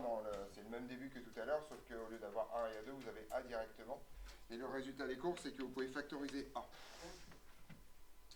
Et là, vous avez une forme en cosinus A plus cosinus B. Et cosinus A plus cosinus B, d'accord? Donc on y va, je vais l'écrire. Cosinus oméga t plus phi 1 plus cosinus oméga t plus phi 2. Et ça vaut quoi, cosinus A plus cosinus B? Celle-là, elle est pénible. En fait, ça vient du fait que A, c'est A plus B sur 2 plus A moins B sur 2 et que B, c'est A plus B sur 2 moins A plus B sur 2. Donc en fait, ça vous fait un produit de cosinus cette histoire. Comme cos A plus cos B, ça peut atteindre 2 si c'est bien fait. Vous avez un 2 devant, d'accord? Donc ça fait en fait 2A, d'accord? Facteur du cosinus de la demi-somme, facteur du cosinus de la demi-différence. C'est ça l'idée. Donc ça fait cosinus de... Si vous faites la demi-somme, vous avez 2 oméga t sur 2, donc oméga t, d'accord? Plus phi 1 plus phi 2 sur 2, ça on s'en fout. D'accord? Et vous avez par contre le cosinus de la demi-différence qui vous donne cosinus de delta phi sur 2. Et donc vous retrouvez avec l'amplitude, ça vaut 2A cosinus de delta phi sur 2. D'accord? Avec une valeur absolue puisque c'est l'amplitude. Dans cette histoire. On est au clair là-dessus? Voilà. Donc ça c'est la démo que vous avez à connaître. Assez curieusement, cette démo-là, je la trouve plus compliquée parce que vous êtes obligé de connaître la formule de cos A plus cos B, qui n'est pas une formule que vous avez forcément dans votre tête directement. D'accord? Elle est cachée quelque part. Vous vous souvenez que vous aviez à apprendre votre formulaire de trio d'ici la fin de l'année? Voilà. C'était pour ça. On est d'accord là-dessus? Voilà. Ça c'est important. Alors, petite remarque, on va disserter un peu sur ce résultat parce que c'est extrêmement important. Conséquences. Et toutes ces conséquences-là sont à connaître par cœur. Si les deux signaux sont en phase, oui. C'est la conséquence de ça. Ben ça, c'est la démonstration de ça, donc c'est les conséquences de ça. De ça ou de ça. Enfin, on va faire les deux, hein. De toute façon, on va... D'accord. Si delta phi est égal à 0 modulo 2pi. D'accord, je vais faire de la congruence si vous avez envie. Voilà. D'accord. Non, en fait, j'en ai. Donc, grosso modo, ça signifie que S1 et S2 sont comment? En phase. Si donc mes deux signaux sont en phase, alors en fait, l'amplitude résultante est égale. Je vais faire le truc dans les deux cas. D'accord? L'amplitude résultante vaut racine carrée de A1 carré plus A2 carré plus... Alors, qu'est-ce qui se passe? Le cosinus delta phi vaut 1, 2 1 2, qui reste tout seul, d'accord? Et là, si vous avez fait une quatrième, ça fait effectivement A1 plus A2. Vous retrouvez par ailleurs que si vous avez deux exponent d'égal, vous trouvez en fait que ça fait 2A. Sans aucune forme de problème dans cette histoire. D'accord? Voilà. Donc, ça, c'est le truc le plus important. Si les deux signaux, dans ce cas, les deux amplitudes s'ajoutent. Et ça porte un nom que vous connaissez probablement déjà. On parle d'interférence constructive.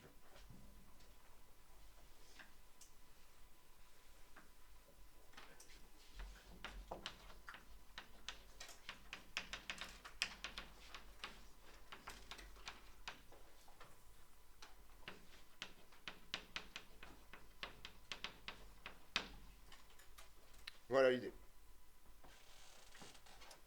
Donc on parle d'interférence constructive.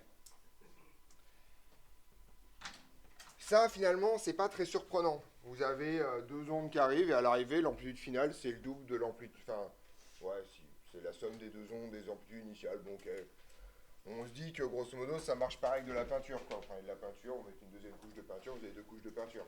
Ouais, jusque-là, tout va bien. D'accord? Voilà. Par contre, si delta phi est égal en fait à pi modulo de pi, c'est-à-dire que vous êtes en fait en opposition de phase. D'accord?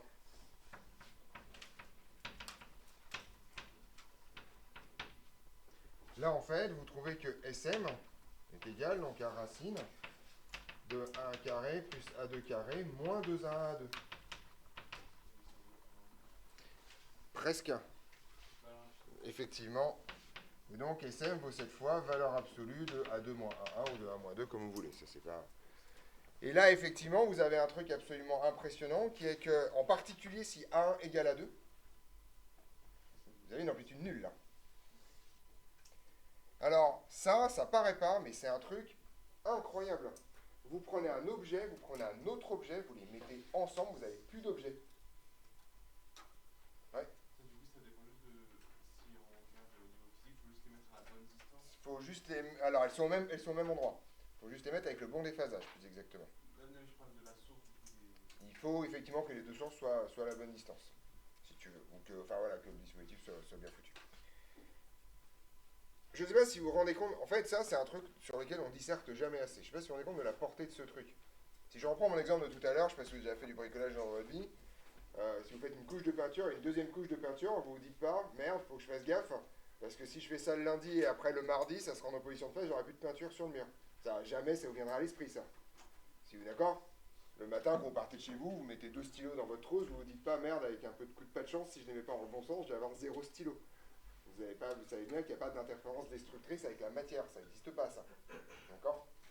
On n'en est aucun là-dessus. Vous n'avez pas peur dans le bus de vous cogner sur quelqu'un, de peur de disparaître par déphasage mal calculé, quoi. Ou au contraire, de voir votre poids gonflé par deux parce que vous avez rentré dans quelqu'un. D'accord? Ça ne marche pas. Donc, ça, c'est une caractéristique hyper forte. Vous êtes capable, littéralement, de détruire un phénomène en superposant le phénomène avec lui-même. C'est pas un truc trivial, ça, en fait. Et ça, c'est une signature ultra forte. Parce que quand je vous parlais tout à l'heure que vous voulez savoir si un truc est une onde ou pas, ça, avec autre chose qu'une onde, vous ne faites jamais ça. C'est tout simplement parce qu'en fait, un objet, il n'a pas une phase négative à un moment donné ou à un autre.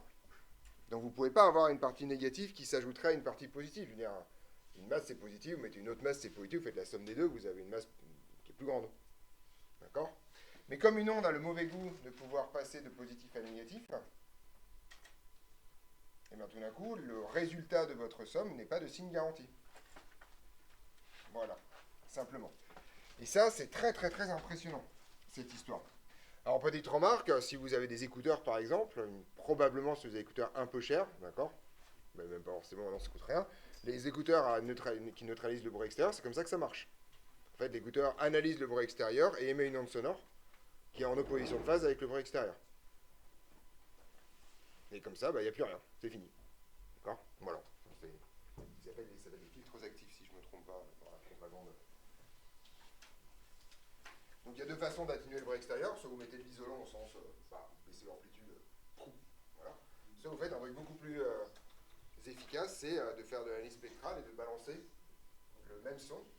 D'accord? Donc c'est quand même un truc bizarre. Imaginez, vous avez un casque, un marteau-piqueur. Ce que vous allez faire pour enlever le bruit du marteau-piqueur, c'est émettre le bruit du marteau-piqueur quand même. Le même. Mais déphasé. C'est le même. Hein. Le déphasage, vous ne l'entendez jamais. Hein. Le déphasage en soi n'a pas de valeur. C'est-à-dire que si jamais le bruit du marteau-piqueur s'arrête, vous avez théoriquement le bruit du marteau-piqueur dedans. Alors ça se passe pas comme ça en général, mais oui. Je veux dire, mais casque anti-bruit, c'est pas juste un truc super isolant Alors ça dépend lesquels. Ça c'est les casques passifs. Les casques anti-bruit, c'est super isolant et point barre. Ah, mais il y en a qui mettent plus. Alors en fait, en gros, ça dépend ce que tu veux isoler. Si tu veux un casque anti-bruit de chantier, ce qui t'intéresse, c'est que le bruit s'arrête. T'en fous.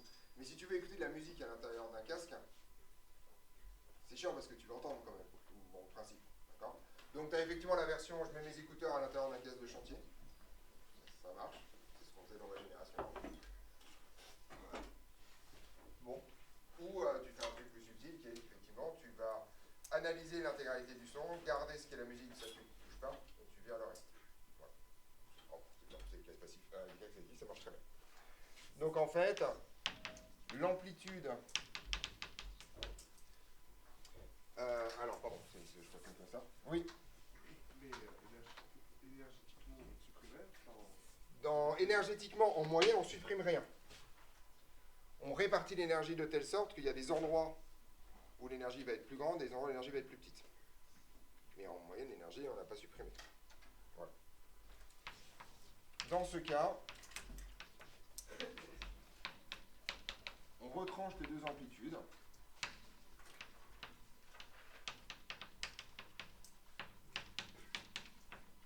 Et on a une amplitude nulle si 1 égale à 2.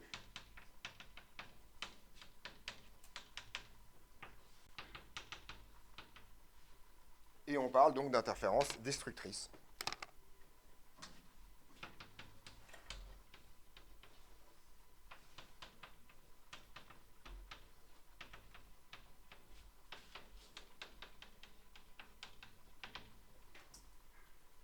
Donc ces phénomènes-là existent. Oui, je t'écoute, Adam. C'est-à-dire quoi qu'on retranche les amplitudes? Ben, on les soustrait, quoi. Ah, ok. On soustrait au sens normal.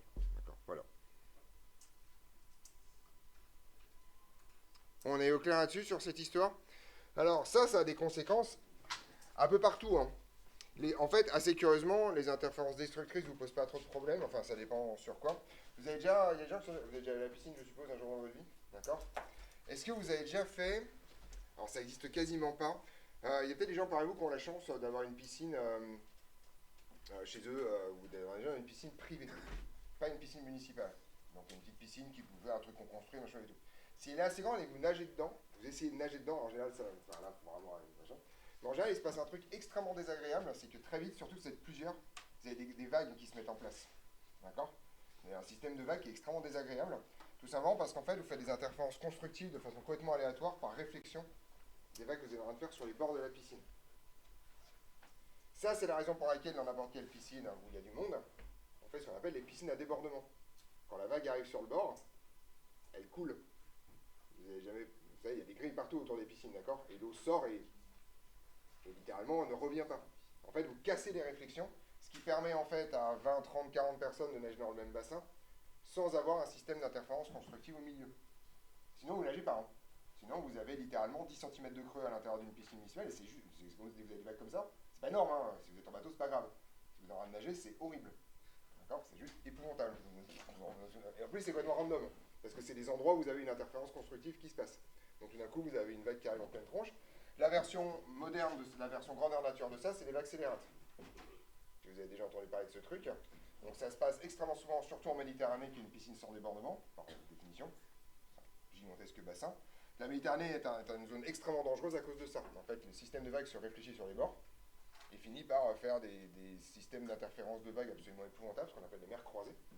Et de temps en temps, vous en avez une onde qui se passe, et puis vous faites ça. C'est celui-là. Voilà. Donc au lieu d'avoir de l'amplitude normale, c'est-à-dire 1 mètre, en général, ça se passe dans des endroits où vous avez déjà du creux, donc vous avez 1 mètre, 2 mètres, 3 mètres de creux, mais ça c'est normal, d'accord? Puis vous faites ça, plus, en fonction du nombre de vagues qui sont rencontrées au mauvais endroit, au mauvais moment. D'accord? Et ça, c'est un truc assez rigolo parce que ça fait partie des trucs marrants. Les vagues scélérates, c'est un truc qui est documenté depuis très longtemps, mais auquel on ne croyait pas trop. D'accord? Parce que c'est très difficile à observer. Et vous savez, ça c'est un truc sur votre esprit critique. Si vous avez un truc documenté qu'on connaît depuis longtemps, mais qui disparaît avec l'apparition de l'appareil photo, c'est que probablement ce truc est de l'hallucination. Je pense par exemple aux extraterrestres, d'accord? Remarquez que les photos d'extraterrestres datent exclusivement de quand on avait les appareils photo tout pourris. Aujourd'hui où tout le monde a les appareils photo dans la poche, d'un coup, voilà, ça se passe plus. Ah si, maintenant après Photoshop, par contre, ça se passe vachement mieux. Voilà, voilà. Les aliens ne nous visitent que après, quand on n'a pas d'appareil photo qui vont bien, mais dès qu'on a Photoshop ou des IA, là par contre, ils reviennent. D'accord, voilà, c'est une histoire de truc. Par contre, les vagues accélérate, maintenant, c'est documenté. Il y a des films aussi, d'accord? Vous tapez ça sur Internet, c'est angoissant, quoi. Déjà, en général, c'est dans des situations relativement angoissantes. Et tout d'un coup, vous voyez un mur d'eau qui arrive, qui peut faire juste 2 fois à 3 fois la hauteur des vagues standards. Enfin, c'est-à-dire, vous avez donc déjà 3-4 mètres de creux, tout d'un coup, vous avez une vague de 12 mètres qui arrive. Bonjour. Voilà. Et qui est tout seul. Pas une. Il y a une zone d'interférence là, puis après, voilà. Puis bon, enfin, c'est tout. Si vous survivez, voilà, ça marche. Ouais. Du coup, ça veut dire qu'il y a un moment où elle est plate, entre guillemets, plus ou moins plate. Alors le truc c'est que la nullité complète c'est quasiment impossible parce qu'il faut vraiment que tu aies 2 ondes qui ont exactement le même truc. Donc en général tu as des endroits effectivement tu vas avoir des zones de calme, enfin, avec des amplitudes moins fortes. Il faut bien comprendre que c'est une amplitude moins forte, donc ça continue à bouger, mais ça continue à bouger avec une amplitude moins forte. Ça en général quand tu es en pleine baston tu es content, mais ça tu le vois pas parce que de toute façon tu te fais trop secouer. Par contre ce que tu vois c'est quand ça commence à monter beaucoup plus que tu avais prévu. C'est surtout ça le délire. Ouais. Pourquoi c'est pas le même? Ah, parce que c'est un grand phi. Enfin, c'est un autre phi. Voilà, c'est le même. Enfin, voilà, c'est censé être le même en tout cas. D'accord? Oui. Et du coup, c'est-à-dire que quand il y a une vague accélérate, c'est-à-dire qu'il y a la mer, elle est des vagues normales, Et au milieu, tu as une vague de taille plus grande. en fait, elle apparaît en complètement du haut. Non, en général, t'inquiète pas, tu la vois venir très souvent. C'est pas un endroit, c'est juste que tu as une zone d'interférence qui se déplace avec la façon dont le système d'onde se fout en place, quoi, dans le principe. C'est très désagréable comme ambiance, d'accord? Voilà. Mais, ouais. Est-ce que du coup, une vague accélérate qui arrive sur une côte, même si moi ça n'intéresse pas, du coup, il y a un tsunami qui est une force ou... Non, pas du tout. Une vague accélérate, c'est un système d'interférence. Un tsunami, c'est vraiment tu fous un gros coup de pied dans la mer, quoi.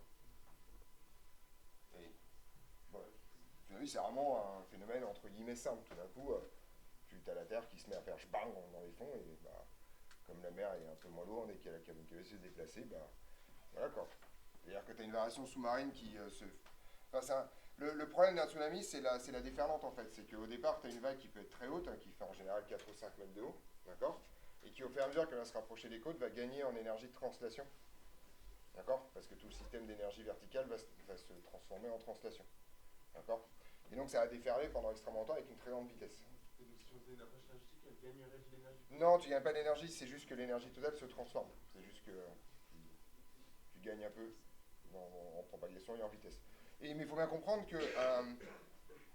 et après, tu as le déferlement, qui est simplement que tu as une vague qui est très haute en mer, et qui n'est pas très haute en fait sur Terre.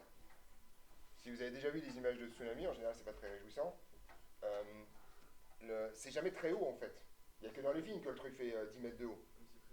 C'est très rapide. Alors, un tsunami, on meurt à 50 cm de hauteur. Parce qu'en fait, vous êtes fauché et après, vous ne pouvez pas vous relever. Et comme les voies respiratoires de l'être humain ne sont pas très hautes quand il est allongé, ça se passe pas bien. D'accord? Voilà. C'est une raison pour laquelle on ne se couche pas dans l'eau, de manière très générale. Parce que, bon, voilà. Et 50 cm, ça suffit. Ah bon, parce que la vitesse est... En fait, quand la vague déferle, si tu veux, tu as l'intégralité de son énergie gravitationnelle qui va par là. Donc tu as des vitesses absolument considérables et sur des trucs, voilà. Donc si tu veux des tsunamis hyper impressionnants, celui de 2011 au Japon, où là tu avais, mais en fait, quand tu regardes la vague en tant que telle, c'est toujours en dessous de la hauteur des maisons. C'est une vague qui, sur Terre, ne fait plus que 2 ou 3 mètres de haut. Alors déjà, et qui se déplace littéralement à 60-70 km/h. Donc tu peux courir si ça pour te faire plaisir. Mais globalement, faut pas courir, hein. D'accord, dans un tsunami. Enfin si, faut courir si vous savez qu'il y a un abri ou une hauteur pas loin qui vous permet de passer au-dessus de l'eau. Sinon, le but du jeu, trouvez le bâtiment le plus étanche possible et foutez-vous dans une pièce en fermant vos vêtements. En espérant flotter dans une poche d'air jusqu'à ce que ça redescende. Et 5 heures à patienter. Ça veut dire 5 heures avant que ça redescende? Au Japon, ça a duré beaucoup plus longtemps. Il y a des gens qui sont restés 12 heures quand ça a été. Enfin, voilà. ceux qui ont survécu. Il y a eu 25 000 morts quand même. Hein. Ça a dézingué quoi. Ouais. Dans le tsunami, c'est simplement tu prends tout d'un coup un mur d'eau en pleine tronche et qui va extrêmement vite et qui en général qui te couche quoi. Encore une fois, regardez les images du tsunami de 2011, vous étiez jeune, vous ne l'avez pas vu en direct, hein. Mais c'est... Enfin, faut imaginer une vague qui juste déracine des maisons, quoi.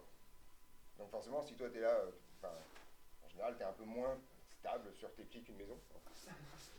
On t'en demandait pas tant, donc voilà, enfin, je veux dire, c'est... Ouais. Ouais.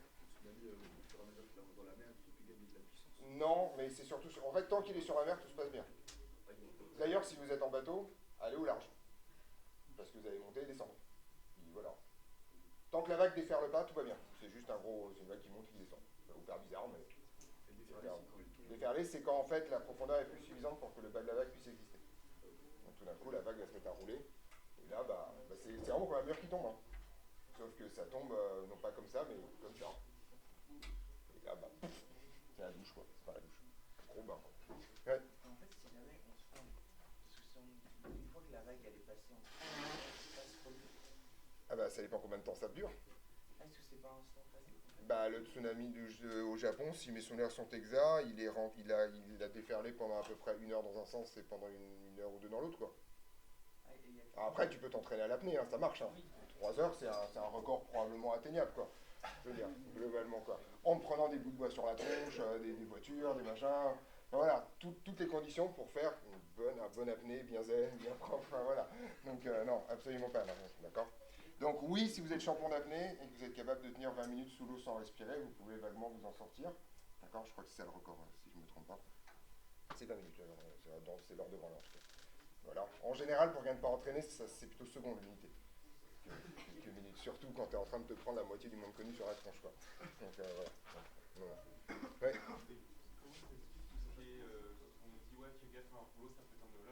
Ah bah c'est exactement le même problème en fait, c'est que tout d'un coup l'énergie cinétique te couche, et par contre l'eau repart derrière. Donc l'énergie cinétique repart par dépression de l'autre côté en fait. Donc après tu as des phénomènes sur certaines plages où effectivement tu as des courants côtiers qui ont tendance à te rebalancer, c'est des histoires de courant plus que des vagues en tant que tel. Voilà. Et puis à bout d'un certain temps, effectivement, c'est des courants surtout. Là tu as du courant, marée descendante, ce que tu veux, enfin après il y a des endroits qui sont connus pour ça. Et puis à un moment donné, comme tu n'es pas un animal aquatique à plein égard, tu te fatigues vite, quoi. C'est très con, hein, enfin. Bon. Ça, c'est... Mais c'est pas à cause d'un tsunami, quoi, globalement. Ça, c'est juste un truc de base. On est d'accord sur les interférences? Bien. Et ben, on a fini, hein. Si je me trompe pas. Oui, c'est ça. Il nous reste donc le dernier calcul à faire. Je vous montrerai ce truc-là jeudi, puisque j'ai pas le matos là. Et donc, c'est le petit 3, si je me trompe pas. C'est ça? Oui. Expérience des trous d'ion. Je ne sais pas où j'en suis, Je t'écoute. Oui. Méca. TP de méca, vous révisez votre... Hein? Non, il y aura besoin de la blouse quand on commencera la chimie. Donc il y aura besoin de la blouse essentiellement dans 2 semaines. Mais je préfère vous dire de profiter de vos vacances pour l'acheter. Voilà. Je connais. Oui. J'entends pas... Oui. Oui, alors.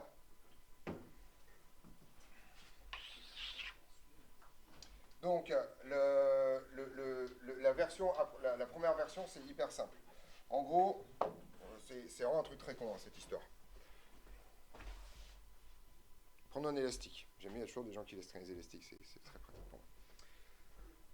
Donc, le phénomène de marée est un phénomène de déformation. D'accord? Le phénomène de marée s'applique à peu près partout par ailleurs. C'est un phénomène faible, le phénomène de marée. Toujours. Si je veux déformer cet élastique en le tenant comme ça, je ne vais pas y arriver. D'accord? Je n'y arrive pas, j'arrive à le déplacer, mais je n'arrive pas à le déformer. Pour déformer un objet, il faut qu'il y ait 2 forces. D'accord? Vous êtes d'accord avec ce truc-là? Donc, comme les marées, c'est un phénomène de déformation, il faut donc trouver les 2 forces. Le principe est extrêmement simple. Globalement, tu prends la Lune ici, par exemple, d'accord? Et la Lune exerce toujours une attraction, quoi qu'il arrive. La gravitation, c'est une force attractive. Mais ce qui se passe, c'est qu'elle exerce une force ici, qui est plus forte qu'au centre. Donc la force au centre, elle est un peu plus faible. Et la force de l'autre côté ici, elle est encore plus faible. Résultat des courses, en fait, tu vas déformer ton système comme ça. Donc tu vas avoir, dans première approximation, une déformation de ton globe terrestre qui va être comme ça. Donc tu as deux marées hautes simultanées. Tu as une marée haute ici et une marée haute ici. Donc grosso modo, tu as deux marées par jour. La Lune tournant autour de la Terre, les marées se déplacent. Et donc tu as deux marées par jour. Enfin, ou la Terre tournant sur elle-même, c'est comme tu veux. D'accord, voilà. Donc les marées se décalent avec le temps, tout simplement parce que le temps que la Terre fasse un tour sur elle-même, la Lune a bougé. D'accord. Donc les marées se déplacent à peu près de 56 minutes par jour. Tout simplement parce que, grosso modo, la Terre tourne sur elle-même, mais la Lune, elle aussi, s'est déplacée comme ça. Donc le temps de rattraper la marée, il se passe un peu de trucs. Oui. Moi, je comprends pourquoi on a marée haute du côté de la Lune, mais pourquoi de l'autre côté? Parce que tu tires ce point-là plus que ce point-là. Ah, donc ça a des forces. Donc ça a des formes des deux côtés. D'accord. Si vous faites que celui-là, il y a une marée par jour, hein, ça ne marche pas. D'accord. Alors, ça, c'est la première approximation. Donc en gros, la contribution lunaire, c'est à peu près 2/3 du problème, et la contribution solaire, c'est à peu près 1/3 du problème. Les deux effets sont du même ordre de grandeur. C'est la raison pour laquelle vous avez des grandes marées quand le Soleil et la Lune sont alignés. Donc en général en nouvelle Lune ou en pleine Lune. Et au contraire, vous avez... donc là, maintenant, tu imagines que le Soleil est là. Ben, le Soleil va faire une marée haute ici, ici. D'accord. Une marée basse ici. Donc les deux phénomènes vont avoir tendance à se compenser. Donc les fortes marées et les faibles marées, c'est essentiellement lié à la quadrature ou à la conjonction, opposition ou quadrature du Soleil. Alors, ce modèle-là ne marche pas. Ce modèle-là, en fait, vous explique des marées de quelques centimètres de haut. Les marées continentales, ce genre de choses. D'accord. Les marées méditerranéennes. Mais grosso modo, ce modèle-là seul ne suffit pas à expliquer pourquoi vous avez des marées de plusieurs mètres, voire plus d'une dizaine de mètres en Atlantique. Je vous rappelle qu'en Manche, on a des marnages de 14 mètres extrêmement régulièrement. 14 mètres, c'est pas rien quand même. Hein, d'accord. Ça veut dire que marnage, c'est la différence de hauteur entre la marée basse et la marée haute. 14 mètres de différence, ça change un peu le paysage quand même. En Méditerranée, il n'y a pas de marée, c'est 10 cm maxi, on s'en fout. D'accord.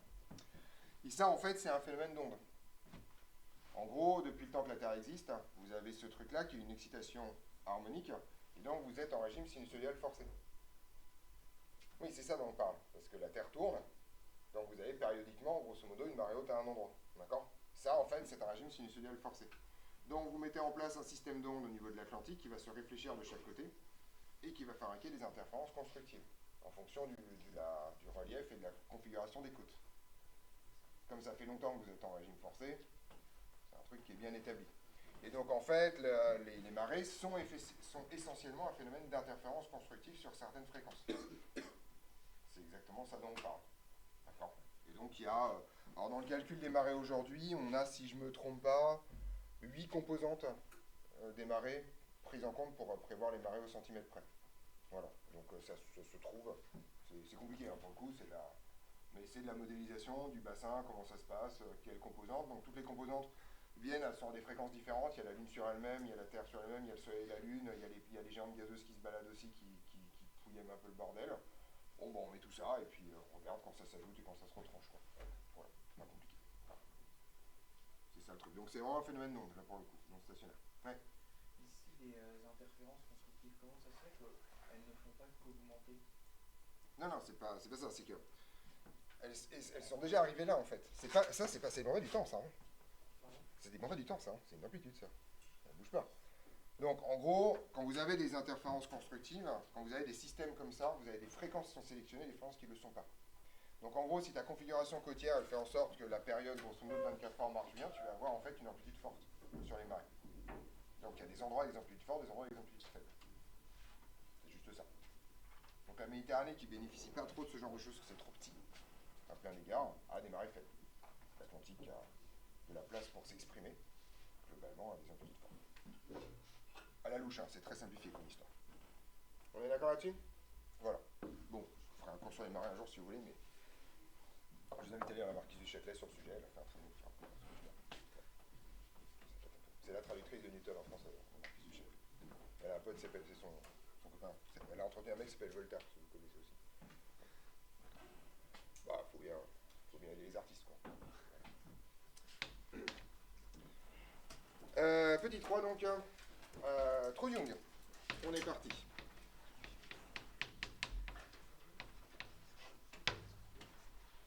Donc, l'expérience des trous de Young et l'expérience historique sur les interférences, et on va essayer de faire le calcul relativement simplement. Donc, vous devez connaître ce truc-là par cœur, mais vous le reverrez l'année prochaine de toute façon.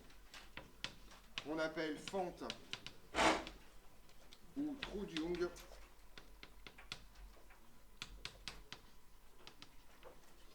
le dispositif suivant. Donc, je vous fais un dessin qui vaudra mieux que des grands discours. Alors, c'est pas très compliqué les trous de Young. Vous avez donc un écran, d'accord, opaque, qui est percé de 2 trous. Boum. Voilà. Ces 2 trous sont distants d'une distance petit a. Voilà. Et sur la médiatrice du segment formé par ces 2 trous, d'accord, vous mettez un point objet S, d'accord. Donc voilà, je vais l'appeler S, voilà, S. On a une source. Vous mettez une source. Okay. Donc ces 2 points-là, je vais les appeler S1 et S2, d'accord. Alors vous avez un principe, c'est le principe de Huygens qui vous raconte que si les trous sont suffisamment petits, ils vont se comporter chacun comme des sources secondaires. Autrement dit, quand vous allez balancer de la lumière, ou n'importe quelle onde par ailleurs, comme ça, d'accord, vous allez avoir en fait ici et ici, tout va se passer comme si vous aviez 2 sources, mais comme ces 2 sources viennent de la même source au départ, vous allez avoir 2 ondes de même nature et de même fréquence, et après de même amplitude et de même phase. Puisque grosso modo, la distance parcourue entre ça et ça, c'est la même. Oui. C'est la même phase si les fentes sont de même largeur? C'est la même phase si la source est sur la médiatrice des fentes. Peu importe la largeur. On s'en fout. Ce qui compte, c'est que, grosso modo, elles vont arriver là. Donc, grosso modo, en fait, c'est ce truc-là. Donc, ce qu'il faut comprendre, c'est que S1 et S2 se comportent comme 2 sources qui sont en phase.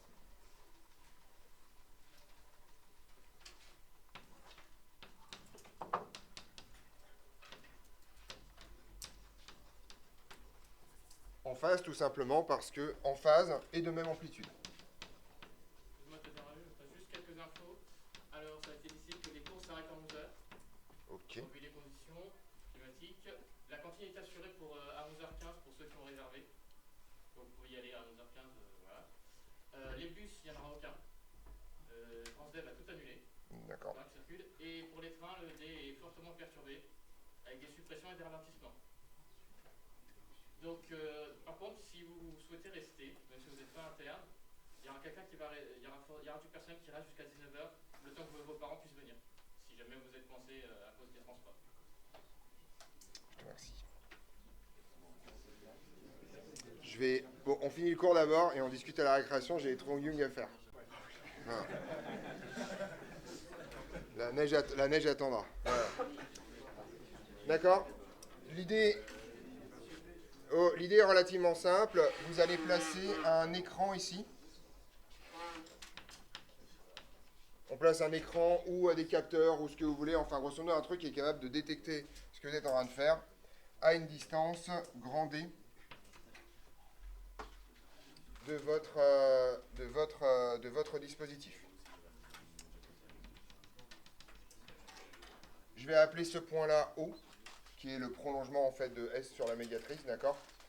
Et je vais m'intéresser à ce qui se passe en un point M ici, qui est à l'abscisse X en partant de O. On est d'accord là-dessus, c'est bon? Donc,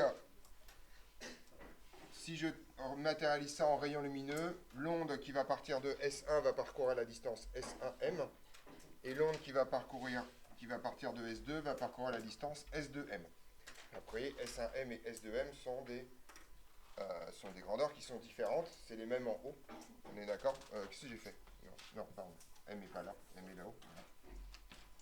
S1M comme ça, et S2M comme ça. Pardon, n'importe quoi. On est d'accord? Et S1M et S2M sont a priori différentes. Donc, en M, on va avoir interférence de 2 signaux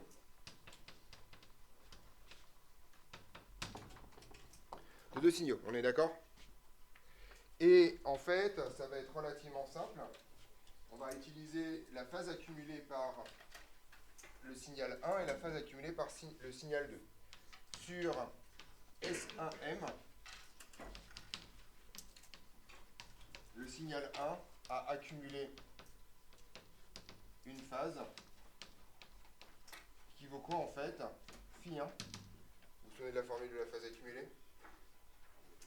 C'est moins K multiplié par la distance qu'il a parcourue. Donc c'est tout simplement moins K multiplié par S1M. Voilà.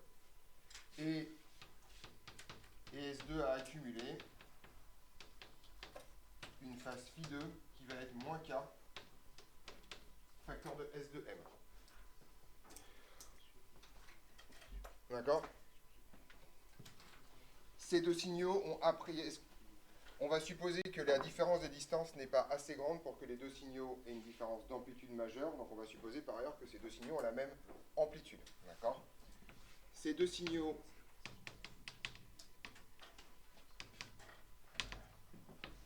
ont même amplitude.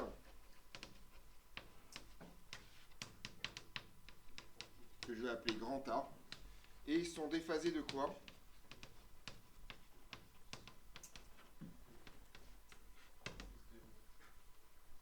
Delta phi, ça va être simplement la différence entre les deux phases. D'accord? Donc je vais faire phi 2 moins phi 1, ça va donc faire en fait moins K facteur de S2M moins S1M. D'accord là-dessus? Voilà. Ça c'est leur différence de phase. J'ai fait phi 2 moins phi 1, j'aurais pu faire phi 1 moins phi 2, c'est pas très intéressant. Alors l'idée maintenant c'est que je vais calculer S2M et S1M. D'accord? Donc je vais utiliser Pythagore dans les deux cas. Vous voyez qu'en fait, S2M, c'est tout simplement A sur 2 plus X. En fait, ça fait un triangle rectangle dont un des côtés vaut D, et l'autre côté vaut A sur 2 plus X, alors que l'autre, ça vaut A sur 2 moins X, dans ces histoires. D'accord? Donc, je vais pouvoir effacer ça avant de continuer. Or, S1M, c'est égal à racine carrée de D carré plus A sur 2 moins X au carré, et S2M, c'est égal à racine de D carré plus A sur 2 plus X, le tout au carré. Oui. Non, elle n'est pas parallèle du tout, sinon c'est juste X est une valeur quelconque dans cette histoire. D'accord? Et donc je vais pouvoir calculer delta phi, d'accord, en disant la chose suivante, delta phi c'est moins K facteur de racine carrée de D carré plus A sur 2 plus X au carré, je dis n'importe quoi, c'est ça, moins racine de D carré plus A sur 2 moins X au carré. Et je ferme tout ça. Voilà l'idée. Alors en fait, on va simplifier le problème.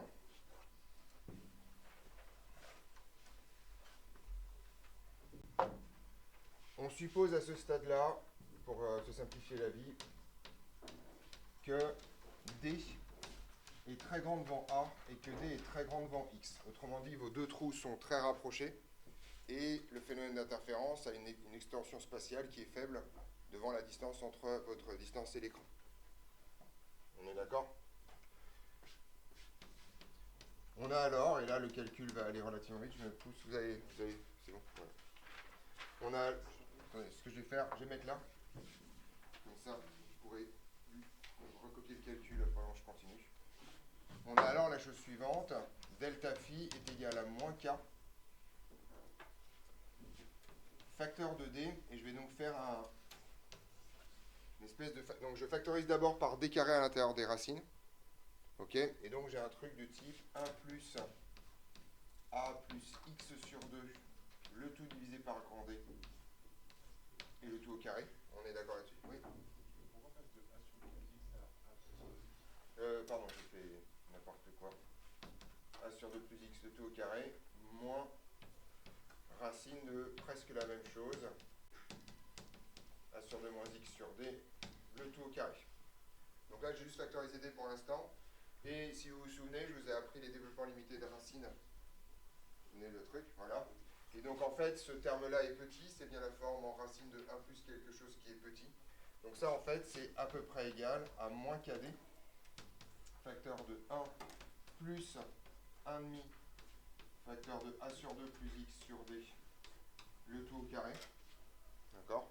Moins 1 plus 1 demi, facteur de A sur 2 plus X sur D, le tout au carré. D'accord? J'ai des problèmes de crochet. J'ai un truc ici et j'ai un crochet là. Oui, Et donc, cette approximation se fait uniquement lorsque D est grand. moins significatif. Non, c'est que D est grand, c'est tout. Bon, point barre. Là, ça change rien au fait que phi 1 et phi 2 soient petits. Non, que phi 1 moins phi 2. Non, ça n'a rien à voir. Pour le coup. Ça a donné un truc, ça peut être assez grand en fait, après finalement. Donc on est parti, delta phi va donc être à peu près égal. Là vous voyez en fait que je vais avoir moins KD, et ce qui va disparaître c'est les 1 ici. Par contre j'ai un petit problème de signe là, excusez-moi. Il y a un moins dans cette histoire, d'accord. Donc vous voyez déjà que les 1 vont disparaître, d'accord. Donc je me retrouve avec une expression plus simple qui est moins KD sur 2, facteur de A sur 2 plus X sur D, le tout au carré, moins A sur 2 moins X sur D, le tout au carré. Vous êtes d'accord avec ça? C'est bon? Et là, vous avez alors, plusieurs façons de le faire, mais la façon la plus simple, c'est de reconnaître une forme en A carré moins B carré. Là, je vous ai fait toutes les identités remarquables du collège en une séance, on est d'accord? Et donc, grosso modo, A plus B, donc ça, c'est A plus B facteur de A moins B, on est d'accord? Si vous faites A plus B, vous voyez que les X disparaissent, et que vous allez avoir simplement un A sur D.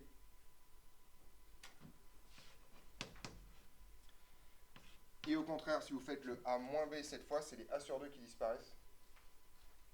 Et vous allez vous retrouver avec un 2X sur D. On est d'accord? Et donc vous vous retrouvez avec un delta phi. Je vais m'arrêter là pour aujourd'hui.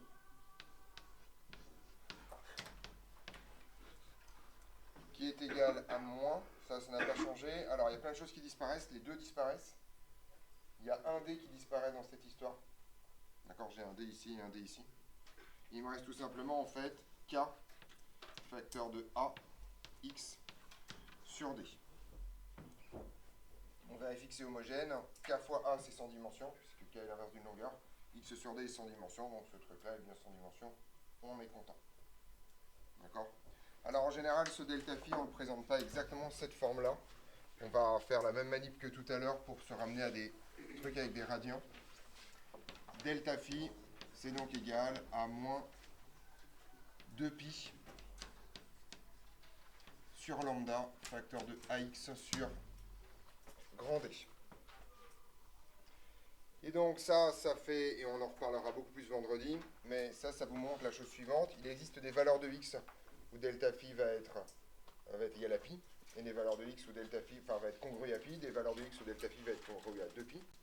D'accord? Et globalement, en fait, vous allez vous retrouver avec des zones où vous allez avoir des interférences constructives, à partir de X égale 0, et des zones où vous allez avoir des interférences destructrices, c'est-à-dire une absence complète de signal en fonction des valeurs de X. D'accord? C'est la mini des trous d'union.